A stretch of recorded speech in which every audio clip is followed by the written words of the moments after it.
Olá, bom dia, boa tarde, boa noite, boa madrugada. Seja muito bem-vinda, muito bem-vindo. Meu nome é Marcos Vinícius e quero convidar você para a nossa aula de número 57 de estudos da obra O Céu e o Inferno, ou a Justiça Divina, segundo o Espiritismo.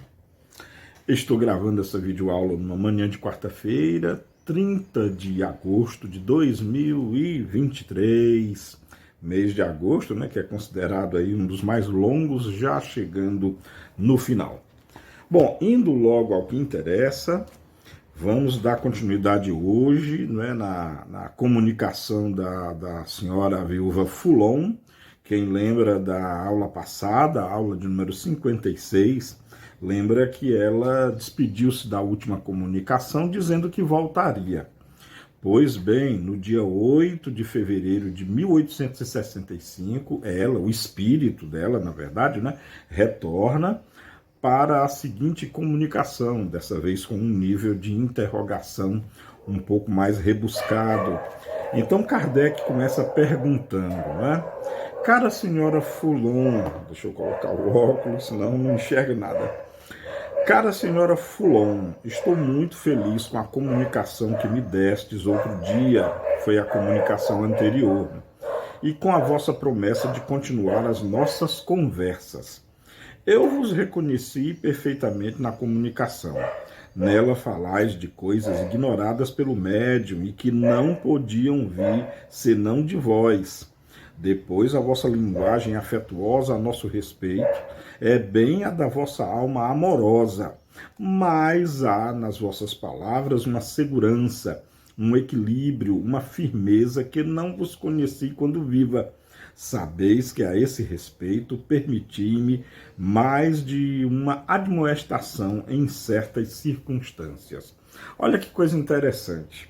Só nessa pergunta já dá para coletar muita coisa acerca de como Allan Kardec trabalhava, de como ele conduzia os estudos mediúnicos, né? Como ele concebia a comunicação mediúnica como um verdadeiro manancial de aprendizado, né? Muito interessante, muito interessante. Primeiro, a forma incontestável da veracidade da comunicação, né? Na hora da hora que ele afirma que as coisas que a senhora Foulon falou, né, o médium não podia conhecer, não tinha como o médium saber daqueles conhecimentos, e isso testifica, dá uma autenticidade à comunicação. Depois o próprio Kardec reconhece que identificou no palavreado, na forma de ela se expressar, que era ela mesma, a menos de um detalhe, né? Algo que mudou um pouco na personalidade, não digo na personalidade, mas na maneira de falar, na maneira de se expressar. E para isso, né, o próprio Kardec falou aqui que permitiu algumas admoestações, ou seja, críticas, certa forma até esbravejos de dúvida. A resposta que ela dá, né, o espírito, a senhora Foulon, ela responde da seguinte forma: é verdade, mas desde que me vi gravemente enferma, recobrei uma firmeza de espírito, perdida pelos desgostos e as vicissitudes que, por vezes, tornaram-me receosa durante a vida. Muito interessante, né? Esse outro ensinamento, mais uma característica digna da senhora Foulon, porque muitos de nós, diante de problemas, às vezes recuamos, às vezes ficamos com desgosto, às vezes praguejamos, e a senhora Foulon viu nas vicissitudes, nos problemas, na carência, na doença, na cegueira, viu motivo de resignação e continuar mais ainda. O que vem agora, em seguida, minha nossa, para quem é espírita, para nós espíritas, prestem atenção. Ela continua, né, diante dos problemas, diante das dificuldades, olha o que ela fala. Eu disse a mim mesma, tu és espírita, portanto, esquece a terra, prepara-te para a transformação de teu ser e vê pelo pensamento a senda luminosa que a tua alma deve seguir, deixando o teu corpo, e que a conduzirá feliz e liberta às esferas celestes, onde deves viver doravante. Olha que coisa maravilhosa. Um recado, assim, eu acho que direto para quem é espírita, que, afinal de contas, um dos valores da doutrina espírita, uma das coisas que a doutrina espírita mais preza é o desapego, né? Desapega das coisas aqui da Terra. Claro que a Terra é um planeta maravilhoso, a natureza, tudo na Terra é para ser admirado, contemplado com magnificência, inclusive para louvor a Deus, inclusive para aprendizado, não para apego, porque nós vamos morrer cedo ou tarde. Um dia nós vamos desencarnar e não levaremos absolutamente nada desse planeta, nem mesmo o corpo. E ela, com outras palavras, diz isso com muita lucidez mesmo, muito interessante. Bom, eu vou passar para a próxima pergunta, lembrando que isso aqui é um resumo, tá? Leiam na íntegra, acompanhem na íntegra, tá? Esse texto no livro do Céu e o Inferno, que é muito importante. Aqui em 10 minutos eu estou fazendo um resumo. A próxima pergunta, muito interessante, né? Kardec faz assim, ó: quereis agora nos descrever a passagem, a vossa passagem, o vosso despertar e as vossas primeiras impressões? Então vejamos o relato da senhora Foulon, o que ela sentiu, né, na passagem dela. Eu sofri, mas meu espírito foi mais forte que o sofrimento material, que o desligamento me fazia provar. Encontrei-me, depois do supremo suspiro, como em síncope. Síncope é a perca dos sentidos, tá? Não tendo nenhuma consciência de meu estado, não sonhando com nada e numa vaga sonolência que não era nem o sono do corpo, nem o despertar da alma. Assim permaneci por longo tempo. Depois, como se saísse de um longo desfalecimento, despertei pouco a pouco no meio de irmãos que não conhecia. Eles me prodigalizaram os seus cuidados, ou seja, desferiram os seus cuidados e seus carinhos. Mostraram-me um ponto no espaço que parecia uma estrela brilhante e disseram-me: será para lá que irás conosco, não pertenceis mais à terra. Então lembrei-me, apoiei-me deles e, como um grupo gracioso que se lança para as esferas desconhecidas, mas com a certeza de ali encontrar a felicidade, subimos e a estrela aumentava. Era um mundo feliz, um mundo superior, onde a vossa boa amiga vai, enfim, encontrar o repouso. Quero dizer, o repouso em relação às fadigas corpóreas que suportei e às vicissitudes da vida terrestre, mas não a indolência do espírito, porque a atividade do espírito é uma alegria. Veja que relato interessante, né? Que relato muito emocionante da ida dela, né? É importante entender que a senhora Foulon, né, ela está nesse momento ainda entorpecida. Lembra que isso foi muito recente, essas sensações foram de um despertar dela. Então é preciso levar em consideração que ela estava entorpecida ainda, estava naquela fase ainda de perturbação. É preciso entender que talvez o que ela tenha dito não se coadune com a total realidade, mas sim ainda a adaptação dela a esse novo mundo. O próprio ponto que ela alude a uma estrela e que pode se interpretar como um planeta, pode não ter sido. Pode ter sido um foco de luz, algum ponto energético, marca da nova condição dela de espírito, né? Vai se saber. Vamos aguardar.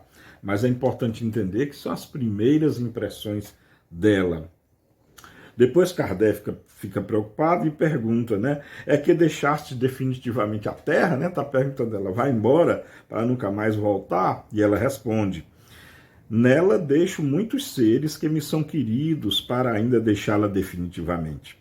A ela virei, pois, em espírito, porque tenho uma missão a cumprir junto de meus filhos. Aliás, sabeis bem que nenhum obstáculo se opõe a que os espíritos que estacionam nos mundos superiores à Terra venham visitá-lo. Aqui, na percepção dela, né, ela ainda está crente de que está indo para outro mundo, mas que vai, sim, retornar. Tem uma próxima questão interessante que Kardec argue, né? A posição na qual estáis parece dever enfraquecer as vossas relações com aqueles que deixaste neste mundo, né? É que parece que ela está tão feliz em ir embora, que ela está tão assim contente para ir para outro mundo, como se ela tivesse esquecido, né? Das pessoas que ela deixou aqui na Terra, ao qual ela responde: não, meu amigo, o amor aproxima as almas, crede-me, pode-se estar na Terra, mais perto daqueles que alcançaram a perfeição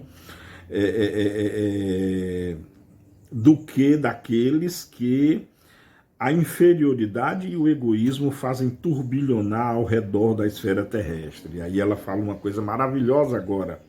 A caridade e o amor são dois motores de uma atração poderosa.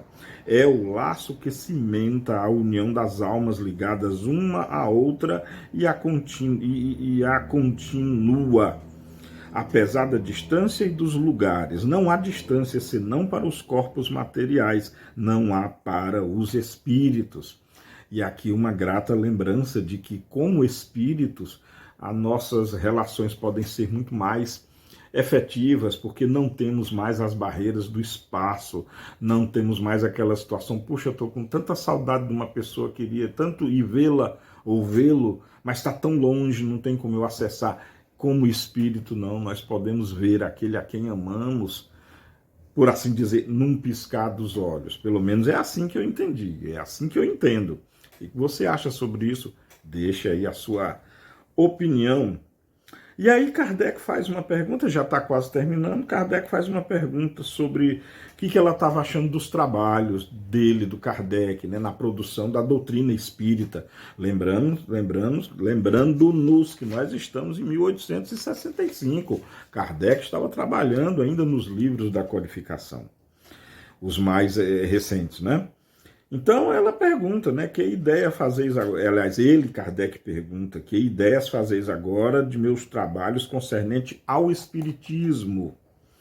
Resposta: acho que tendes tarefa de almas e que o fardo é penoso para carregar, mas vejo o objetivo e sei que atingi-lo-eis. Eu vos ajudarei, podendo, com os meus conselhos de espírito, para que possais superar as dificuldades que vos serão suscitadas, em vos empenhando em tomar oportunamente certas medidas próprias para ativarem em vossa vida o movimento renovador ao qual o Espiritismo impele. Vosso amigo de Mellory, olha aí, lembra o de Mellory, senhor de Mellory? Unido ao Espírito de verdade, vos será de um concurso ainda mais útil. Ele é mais sábio e mais sério que eu. Mas como sei que a assistência dos bons espíritos vos fortifica e vos sustenta em vosso labor, crede que a minha vos será assegurada por toda parte e sempre. Muito bonito aqui primeiro a assertiva dela de que vai estar com ele sempre, né? Sempre. E por último, Kardec pergunta: poder-se-ia induzir de algumas de vossas palavras que não dareis uma cooperação pessoal muito ativa à obra do Espiritismo? Por que Kardec pergunta dessa forma? Lembra que ela mostrou humildade, lembrando. É como se ela dissesse: olha, eu não tenho tanto a contribuir, de Mellory, que é muito mais sábio do que eu, fará mais.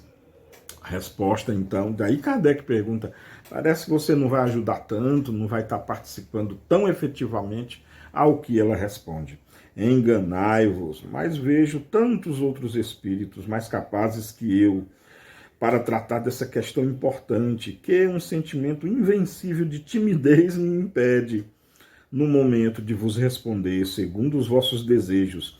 Isso talvez virá, terei mais coragem e audácia, mas é necessário antes que os conheça melhor, esses outros espíritos, né? Não faz senão 4 dias que morri e estou ainda sob o encanto do deslumbramento que me cerca. Lembra que eu falei antes? Ela ainda está em estado de deslumbramento, em estado ainda de êxtase, talvez até de muitas ilusões, né?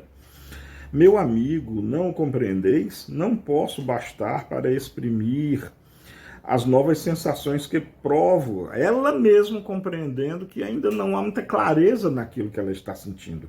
Devo violentar-me para me arrancar da fascinação que exercem sobre o meu ser as maravilhas que ele admira. Não posso senão bendizer e adorar a Deus em suas obras. Mas isso passará, os espíritos me asseguram que logo estarei acostumada com todas essas magnificências e que então poderei, com a minha lucidez de espírito, tratar todas as questões relativas à renovação terrestre. Depois, com tudo isso, pensai que, sobretudo neste momento, tenho uma família a zelar, né, que era a família dela. E ela se despede dizendo: adeus e até breve. A vossa boa amiga que vos ama e vos amará sempre, meu mestre, porque é a vós que ela deve a única consolação durável e verdadeira que experimentou na vida.